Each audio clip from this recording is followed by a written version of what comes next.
আমাদের ওয়াশরুমে ভেন্টিলেটরের উপর শালিক পাখি বাসা বেঁধেছে। অনেক ভয় লাগে যদি সাপ আসে, আর সন্ধ্যায় শালিক পাখির দুর্গন্ধ ছড়ায়। এই জন্য আজকে বাসাটা ভেঙে ফেলেছি। আমাদের কি এতে কোনো গুনাহ হবে কিনা? আসুন কোরআন ও হাদিসের আলোকে উত্তর শুনে নেই।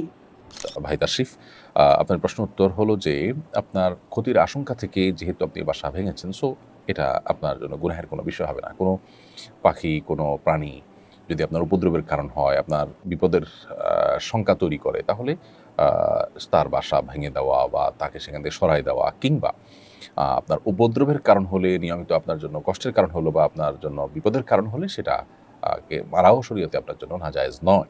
আপনার নিজের প্রয়োজনে তার বাসা ভাঙাটা আপনার জন্য গুনাহের কাজ হয়নি ইনশাআল্লাহ বিদিনিল্লাহ। আল্লাহ তাআলা আপনাকে এর জন্য গুনাহগার এর তালিকাভুক্ত করবেন না। এই ধরনের ভিডিও পেতে চ্যানেলটি সাবস্ক্রাইব করে পাশে থাকুন।